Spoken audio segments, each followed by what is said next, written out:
itudlo na taro.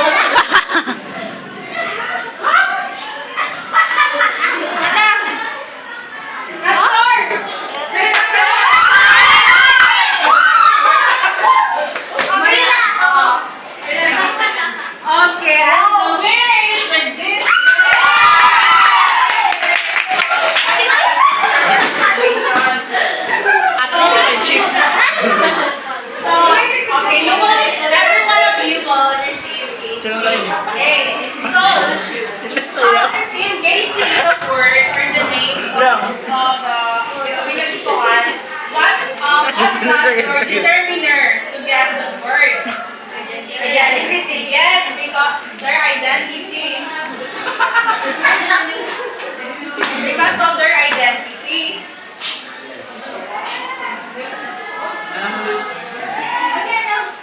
Because of their identity.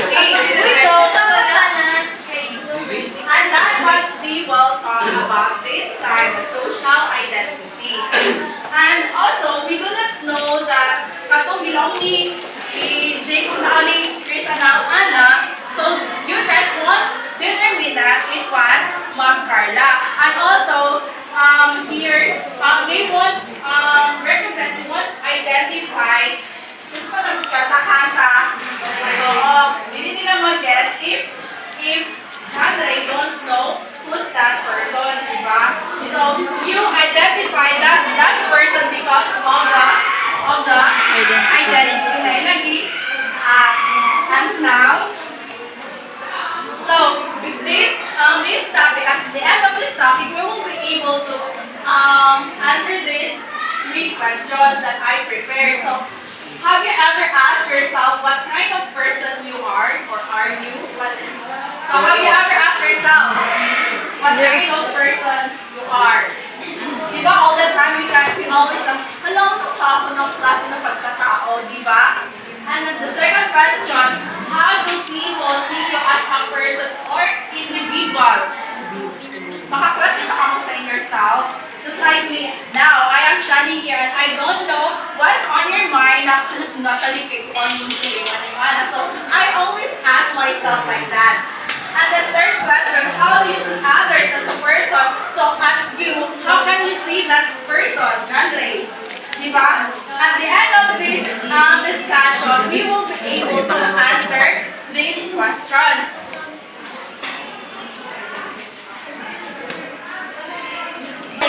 Okay. So when you hear this word social identity, what comes in your mind? Social identity. Okay, Mr. John Ray. I think social identity is refers to the characteristics of a person. Characteristic of their personality, their attitude. That's all. Yes. Those are the concept of social identity. So when we say social identity, please read. An individual's perception of themselves due to their social interaction and the groups with which they associate themselves.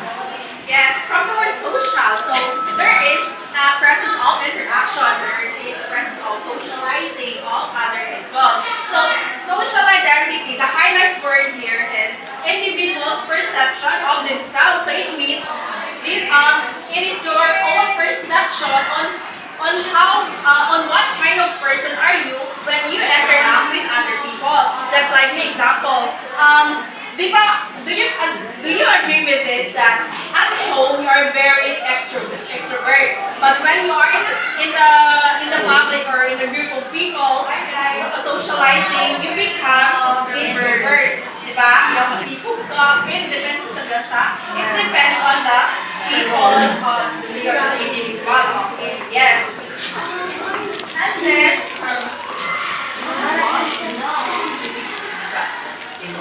next is yes, we tend to socialize with other people when we see that we have it common. Of course, just like for an example, in a group in this classroom, you might see another example. In the first day of school, you might see that hello, this K-pop, K-body, and then this group is different. So ikaw as a person, you love Korea, so you tend to socialize with this group because you have a common personality or likes. Yes. And the other bullet is a person's social identification stems from other experiences during various interaction which create a sense of who they are. So, yes. Okay, so that we can visualize the meaning of this sentence.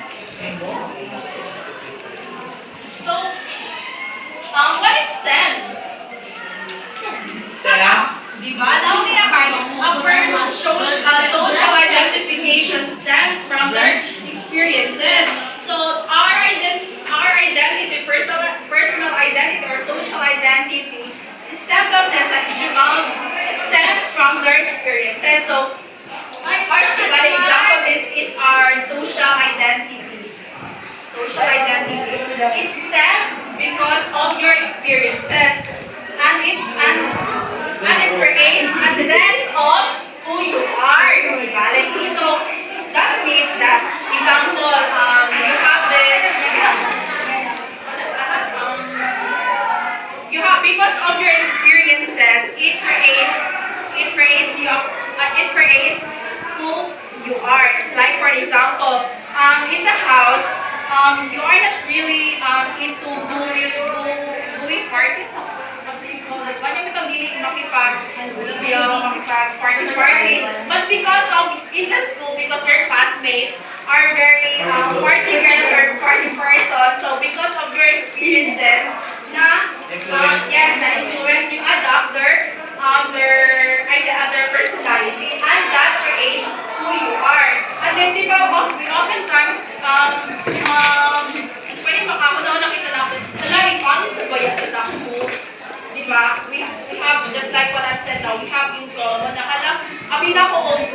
I thought that I'm not an extrovert person, but because of my experiences, I become an introvert.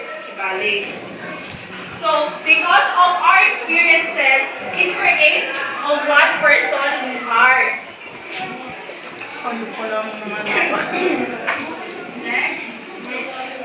Then there are two main characteristics of social identity. First is the continuity and the contrast. Continuity is the idea that people in your social setting will accept you to remain the person you are. So from the word continue, so padayon, continuous, yeah. So change is inevitable, di ba? Change is constant. Yes, but there are things that should be remain the same. The same, remain. So what are those? It could be your nationality, di ba? You cannot change your nationality.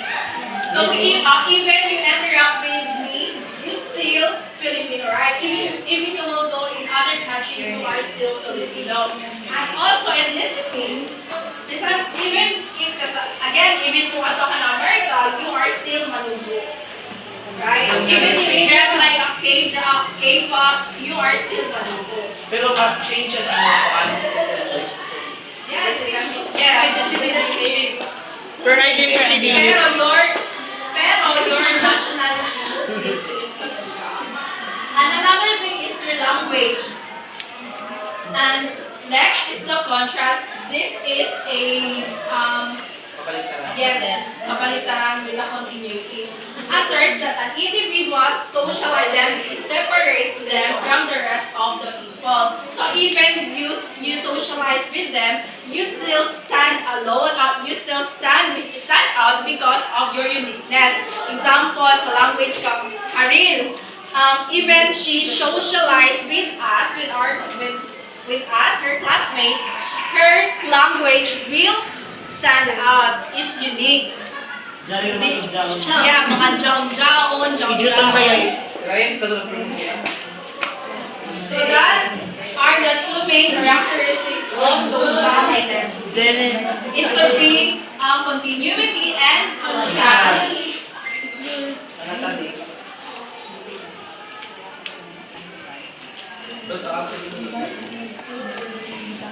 What is social identity? I research this theory. This theory is social identity theory. Please read everyone. The social identity theory was developed by the social psychologists Henry Taffel and John Turner in the 1970s. The social identity theory explains how people develop their identities. Its main argument is that people develop their identity through interaction with society. So from this theory explains now the highlight here is how people develop their identity. So this theory from Henry Taffel and John Turner, they studied that the social identity is developed when we socialize with the other people. And the other thing is, through the interaction with the society, dalit sabton or lisod. Alright, and there are two aspects of social identity theory. First, we have the personal aspects or self-identity and the collective aspect. So when we say personal, so it is your personal. In yourself. Yeah, in yourself. And it talks about, it refers to our personal qualities. What are your qualities? Our skills, our abilities. So it is personal. And then the collective aspects. We have here it deals with all the qualities we think we have from being part of the group. When it's collective, so I have the same traits with this group. So kanto ako makipag-socialize. And also I have this. Makibilong balis yan. Oo, makibagay. In Philippines, or makibagay. So again, what are the two characters, the two aspects? Personal aspect as well as collective aspect. So when it's like personal, it refers to your own, your qualities, your abilities and skills. Yes. And when it is collective, it is your traits that you have these similarities to the other person. Yeah, that's right.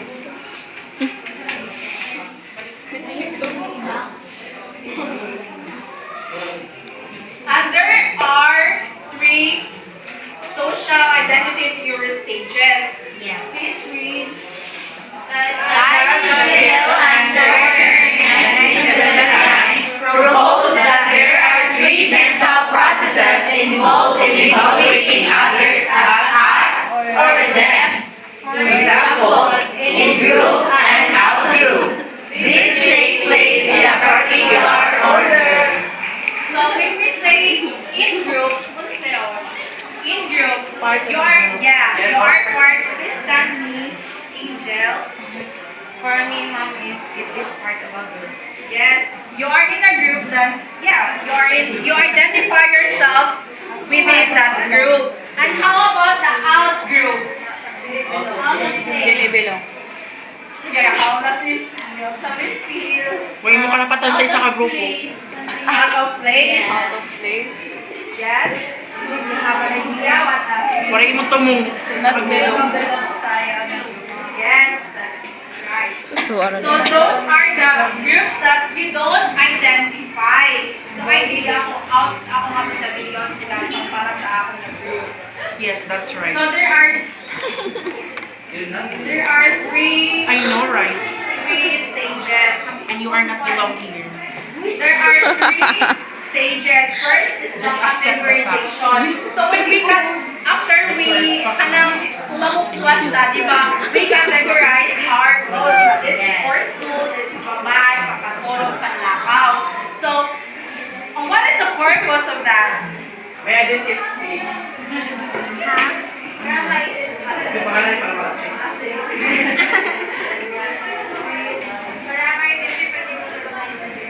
Yes, so para to ma-identify so that you have an understanding. Yes. So from its definition, we categorize people, including ourselves, in order to understand the social environment.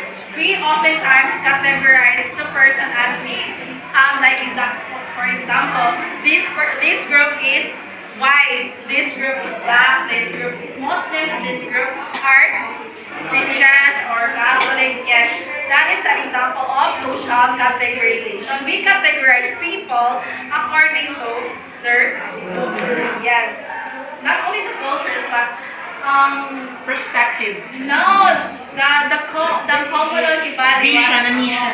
Okay, the those social categorization. Pananampalataya. I have here an example of social categorization or the categories or Patay sa lang rin.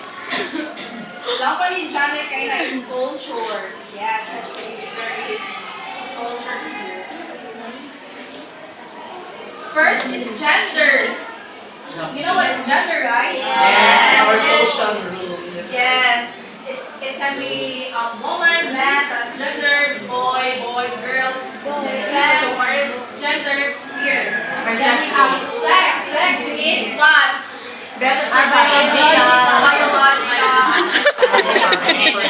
Then the race. It could be Asian, Pacific American. What is the race? My race is Filipino. Asian. Not American. Ethnicity. Black Puerto people. Rican, Italian. So what is your ethnicity? Right? So ano, boy. tomboy. Jewish. And then the femme is no, but what is baliktad? Ang boy is bios, and then femme is I'm not really sure. And gender queer, naglibog. Oo ka na. Naglibog dyan po sa... Oh, yeah. Then ethnicity. And then another group are sexual orientation. What is your sexual orientation? Are you oriented? Pansexual. Bisexual, yes. Pan? Lesbian, gay, bisexual, queer, pansexual. Ako kay heterogeneous. Religion. Muslim, Buddhist, Heterogeneous yan ba ya? social economic class. Heterosexual. Or Working class, lower middle class, upper class, only class, ruling class. Independent. pansexual means you are very known here in the Philippines.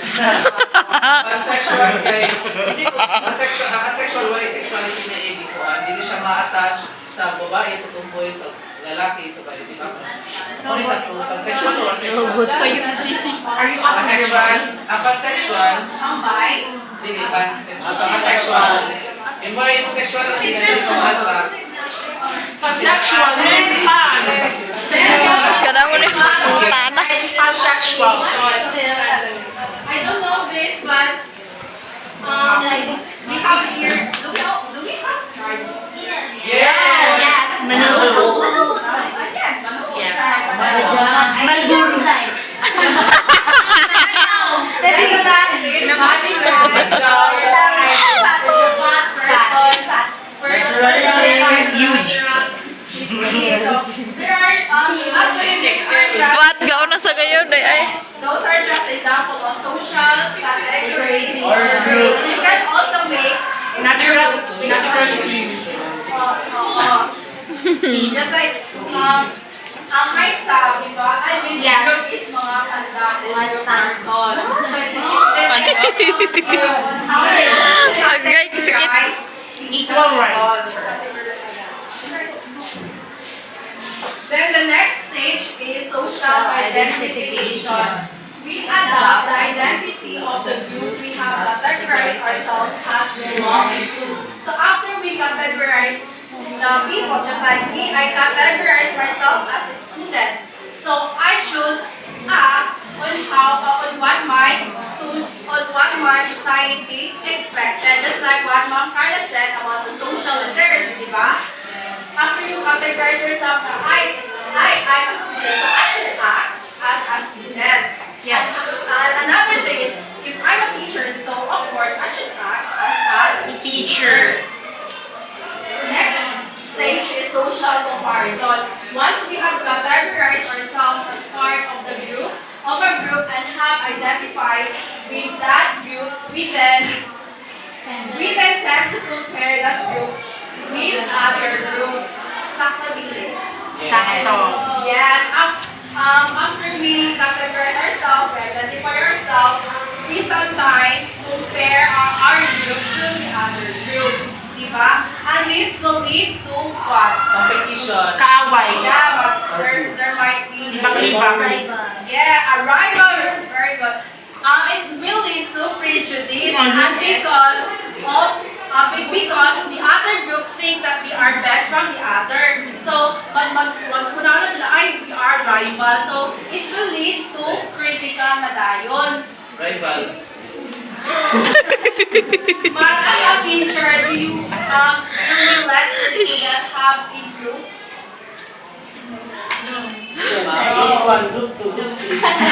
Hindi ba? Aside from that, Yes, what for me it's better if I will have a group that will that everyone anak nila as a group because they will sometimes compare their group to the other group. Yes. And sometimes it will lead to discrimination, di ba? Yes. So as a future teacher, we should be aware of the possibility that might result. So this will end with our report. But before that, we will have an activity. This is just a sort of self-identification. Since we are talking about social identity,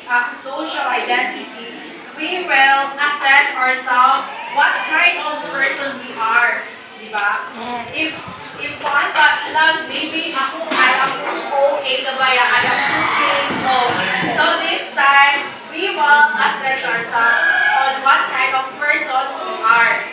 So, but I have this personal identity wheel with BEED. And at the back is the social identity. So, in a personal, of course, you will feel it about your personality, about yourself. And then in the back page is the social identity. You will pair by two. You will have a partner, and then you have, instead of answering this one for yourself, you will ask your partner about this question. But I will ask Candy identities you think about most often about sa iyong self. Then, I didn't ba yan? Dili ba? Ang sa social identity with is based ka Candy, kung ganyan yung obserbahan about sa ako. Yaon, tapos ito lang i-check, ano ba yung ako? Oo, ibalik, kung ano yung sa ito na observe sa iya. Observe. Proportional. Para yung ma-assess na kala yung ano ba yung ako mag-check ang ako. Yes.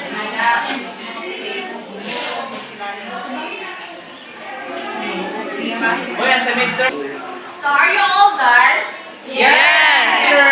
Okay, that's good. So this time I want two participants from this side and this side to share their experiences and their findings about their classmates. Sige, from this group, who wants to share? Who wants to share? How about this group? Sige, let's give them a round of applause, everyone. Justin. My experiences and your findings. Kaya may chips. Kita na kayo. And 5 points remaining. Nagkabaran ka na kasi. Uy, ako Uy, ayun ang picture ko. Ano yung masakyan? Ayun ito ang pinakay kami.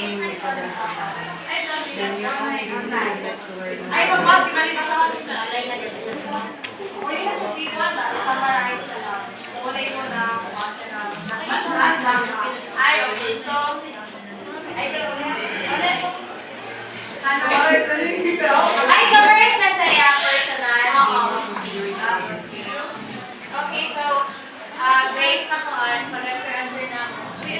express ko na niya personal identity. So yung isang niya din ko siya. Brave, caring, and forgiving, which is true naman kasi it's fact, it's proven by me. As proven. Tapos, ano yung favorite music ko? You are my religion. You're my religion.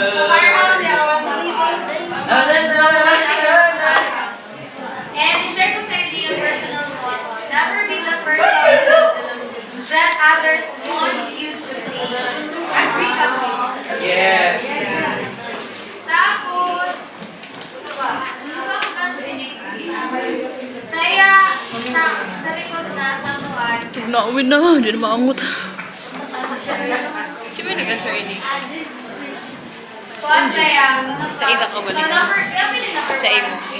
Summarize lang. Ay, salamat. Ang kuwan question number 3. Your own identities that I would like to learn more about. Learn more? Kibali pa kuwan sa naman. Kuwan, her being active or passionate of doing something. Girls can get very passionate in every place and has activities that is going to kaya wala talaga sa niya. And that's what I wanted to learn more. Gusto ko ma-appreciate. So that's it. Tignan. Tignan eh.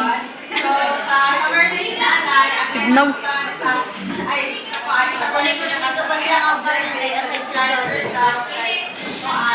Pigan ako din eh.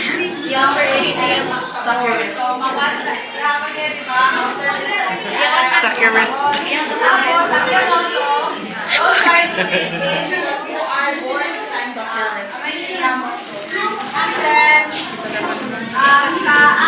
Kung lupadon nga ni Zon is uptick sa gadget ay sa laptop.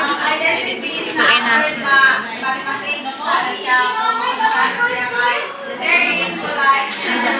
Is ay.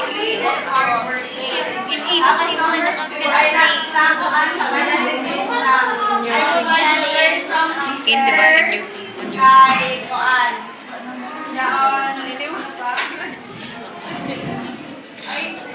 Tignan ako.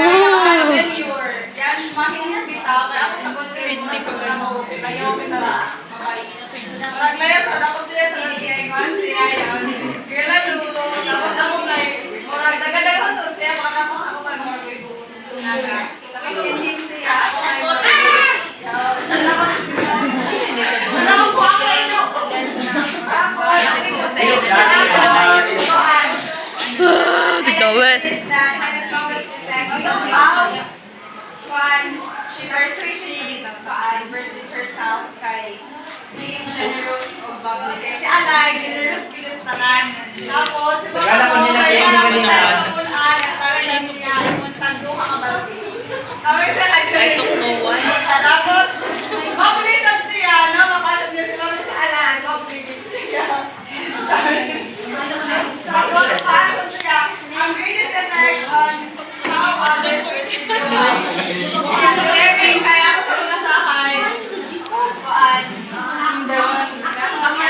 Siya kay most caring person and other. That's all. My God. Okay mo na pan ka rin na i-think about now, let's see the floor to this group. Kamarakan? Sila ka may Daw, tabak ka nila.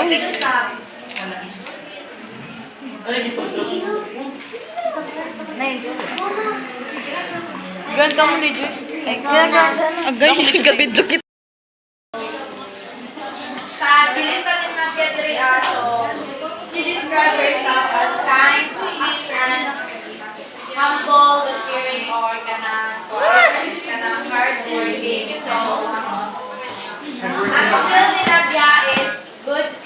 So Nadia is good in singing and cooking. Then,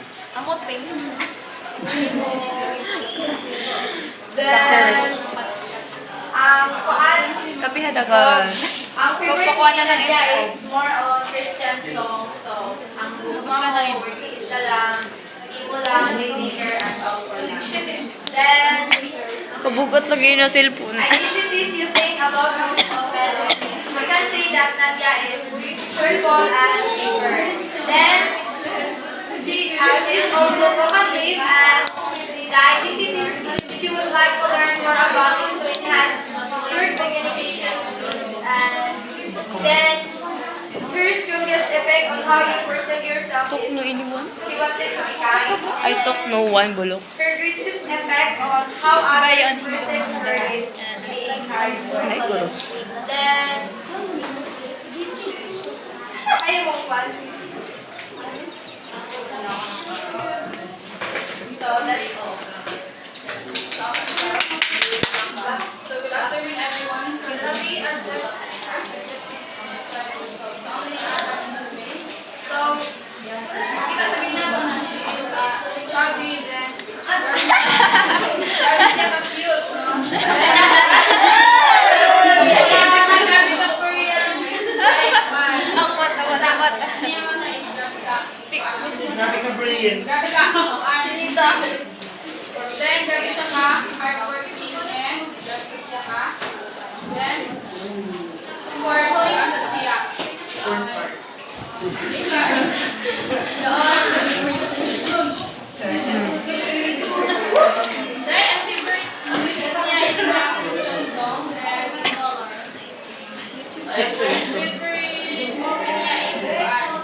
siya sa Para Then, bula. ang personal niya is be a person who was struggling but be a person Kabugat lagi na cellphone ni Nadia. Kabugat. So, kita sa identities. So, kita sa ginagawa na ay honesty and rules. Then, identities, Active. you think about the identities of some of our artists.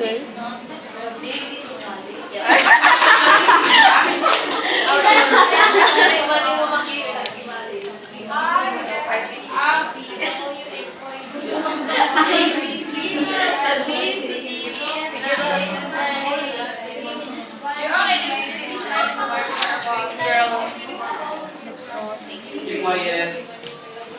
Joy. The identities that have strongest effect on how you perceive yourself is kind and good. Then identities that have greatest effect on how others perceive you is become an inspiring and strong person, also repression to